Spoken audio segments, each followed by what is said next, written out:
और एक बड़ी खबर आपको बताते हैं, made in Lucknow BrahMos missile की पहली खेप के फ्लैग ऑफ के मौके पर रक्षा मंत्री राजनाथ सिंह ने पाकिस्तान को सख्त लहजे में चेतावनी दी। उन्होंने कहा कि ऑपरेशन सिंदूर तो एक ट्रेलर था, भारत पाकिस्तान को जन्म दे सकता है, तो बोलकर रुक गए। उन्होंने कहा कि ब्रह्मोस के रेंज में पूरा पाकिस्तान है। डर नहीं पाकिस्तान को यह एहसास दिला दिया कि अगर भारत पाकिस्तान को जन्म दे सकता है तो समय आने पर वह, अब आगे मुझे बोलने की कोई जरूरत नहीं है, पाकिस्तान की जहां तक बात है तो अब उसकी एक एक इंच जमीन हमारी ब्रह्मोस की पहुंच में है। मर्तबा फिर भारत के वजीर दिफा राजनाथ सिंह ने इश्तियाल अंगेज बयान देते हुए पाकिस्तान को नक्शे से मिटा देने की बात को दोहरा दिया है। इजहार भी किया अपनी इसी तकरीर में कि पाकिस्तान का एक एक इंच इस वक्त ब्रह्मोस मिसाइल्स के निशाने के ऊपर है और नेचुरल डिजास्टर हैं, जो ममालिक के मसाइल हैं वो बहुत ज्यादा हैं। ऐसे में कुछ मुल्क ऐसे हैं जो मजीद मुश्किलात में इजाफा करते हैं। अच्छा। और वो जारियत करते हैं, वो जंग की तरफ मामलात को लेकर जाने की कोशिश करते हैं। उनमें एक है हमारा पड़ोसी। नहीं तो वो क्यों करते हैं? ताकत का ज़ौन। नहीं, ताकत का उसके साथ फुल से मुताल्लिक जो एक बयान दिया है वजीर दिफा राजनाथ सिंह ने, तो आप कवानीन की बात करते हैं, आलमी कवानीन किस पर लागू होते हैं? जब उसूलों की बात करते हैं, उसूल किस पर लागू होते हैं? जो प्रिंसिपल्स होते हैं, मैं बड़ी बात वाजे कर चुकी हूँ कि हम क्यों एक्सपेक्ट करते हैं कि एक इंसान जो कि बेजमीर है, जो कि घटिया है, जो कि फिरौन फितरत है, जो कि इंतहाई नफ्सियाती है, बाकायदा एक साइकोपाथ है, ये जंगलों में निकल गया था कुछ अरसा पहले।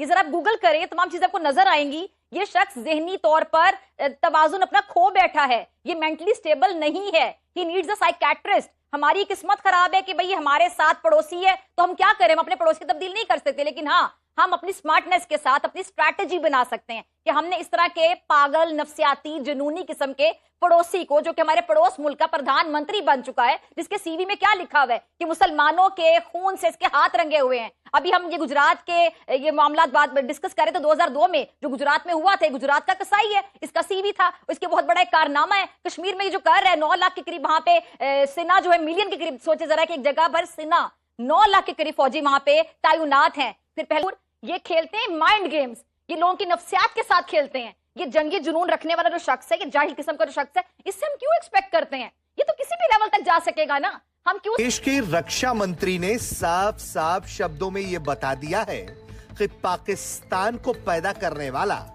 भारत है, और भारत अगर पैदा कर सकता है तो फिर वो भी कर सकता है जिसकी कल्पना पाकिस्तान कर नहीं सकता। ये साफ शब्दों में अब तक की सबसे बड़ी चेतावनी पाकिस्तान को भारत के रक्षा मंत्री ने दी है। ये तकलीफ दे है सूरत हाल, क्योंकि जिन दोस्तों के पास इस वक्त पावर है, आसिम मुनीर साहब और उनके साथी, उन्हें खुद नहीं पता उन्होंने इस पावर से क्या करना। देखिए, कभी सुना था आज तक कि अफगानिस्तान पे हमने स्ट्रैफिंग की है, बाकायदा बम्बार्डमेंट की, और फिर फख्र भी करते हो और उसके ऊपर और मजीद तड़ियाँ लगाते हो।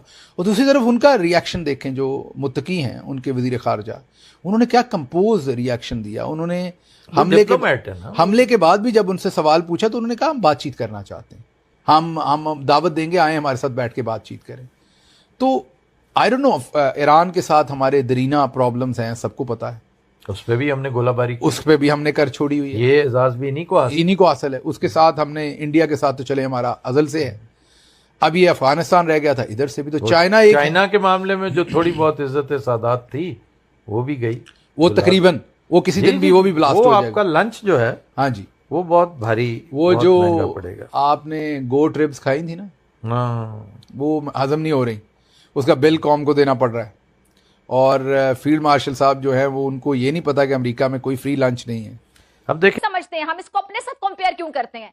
इस बेजमीर घटिया शख्स का बाअसूल लोगों के साथ, प्रिंसिपल्स के साथ कोई लेना देना नहीं है, कोई ताल्लुक नहीं है। मैं अक्सर ये कहती हूँ कि जब हम इंसानियत की बात करते हैं कि जंगों के भी उसूल होते हैं, खवातीन को गोली नहीं मारी जाती, बाअसूल कौमें जंगों में खवातीन को गोली नहीं मारते, बच्चों पे अटैक नहीं किया जाता, जहां पे इबादत गाहें होती वहां पे अटैक नहीं किया जाता, हॉस्पिटल्स पे, डिस्पेंसरियों पे बमबारी नहीं की जाती। लेकिन दो लोग हैं इस टाइम पे इस दुनिया में जिन पर ये असूल लागू नहीं होते। एक का नाम नेतन्याहू और दूसरे का नाम दरिंदर मोदी, जो कि एक दरिंदा है, दरिंदा सिर्फ इंसान है। हम इससे क्यों एक्सपेक्ट करते हैं कि आप इजहारियत कैसे करेगा, ये चीज वैसे करेगा? वो भी इंसानियत सोच, कोई भी हरकत कर सकता है, वो किसी भी लेवल तक गिर सकता है क्योंकि जुनूनियत उसके सर पर सवार है। मर्तबा फिर भारत के वजीर दिफा राजनाथ सिंह ने इश्तियाल अंगेज बयान देते हुए पाकिस्तान को नक्शे से मिटा देने की बात को दोहरा दिया है। यह दूसरा मौका है जब भारत की तरफ से पाकिस्तान को मिटा देने की धमकी सामने आई है। इससे पहले भारतीय आर्मी चीफ उपिंदर द्विवेदी की तरफ से भी पाकिस्तान के खिलाफ ऑपरेशन सिंदूर पार्ट 2 शुरू करने और इसी तकरीर के दौरान पाकिस्तान को नक्शे से मिटा देने की बात की गई थी। और अब इसी बात को एक मर्तबा फिर भारत के वजीर दिफा की तरफ से दोहरा दिया गया है। तो इसनों में जिस तरीके से पाकिस्तान के खिलाफ प्रॉक्सी वॉर्स का आगाज किया गया है, जिस तरीके से बकौल army chief field marshal Asim Munir rented guns को पाकिस्तान के खिलाफ इस्तेमाल किया जा रहा है, ये इस बात की तरफ इशारा है कि इंडिया एक सोचे समझे मंसूबे के तहत न सिर्फ आगे बढ़ रहा है बल्कि पाकिस्तान को प्रॉक्सी वॉर्स में उलझाकर पाकिस्तान की मईशत जो कि ऑलरेडी दबाव में है उसको मजीद दबाव का शिकार करने और इसी दौरान एक और हल्ला बोलने की तैयारी की जा रही है। लेकिन क्या यह सब कुछ इतनी आसानी के साथ मुमकिन है? यह एक अहम सवाल है। यह सवाल भी बहुत ज्यादा अहमियत का हामिल है कि इंटरनेशनल कम्युनिटी, खासतौर पर अमेरिका, भारत को पाकिस्तान के खिलाफ एक और जारहियत करने की जो है वो उसको मौका या इजाजत देगा। इंपॉर्टेंट सूरत हाल है, इंपॉर्टेंट सवाल खासे मसरूफ है और खास तौर पर डिफेंस प्रोडक्शन के हवाले से उनकी तवज्जो काफी हद तक बढ़ चुकी है। आज कानपुर में जो भारतीय शहर है वहां पर ब्राह्मोस मिसाइल तैयार करने वाली जो एक जिसे हम कह सकते हैं वो जो प्रोडक्शन लाइन है उसका उन्होंने विजिट किया और इस करीब से खिताब करते हुए राजनाथ सिंह ने ऑपरेशन सिंदूर का जिक्र किया और उन्होंने ऑपरेशन सिंदूर का जिक्र करते हुए कहा कि ऑपरेशन सिंदूर में भारत ने पाकिस्तान को बहुत ज्यादा नुकसान पहुंचाया था। भारत ने पाकिस्तान की जो फौजी सलाहियत है उसका तिया पांचा करके रख दिया था। उन्होंने इस बात का भी दावा किया कि ये जो इंडिया की तरफ से अटैक किया गया था पाकिस्तान पर, पाकिस्तान अभी तक उसका जो है ना जो जख्म है वो चाट रहा है और इसके साथ साथ उन्होंने इस बात का इजहार भी किया अपनी इसी तकरीर में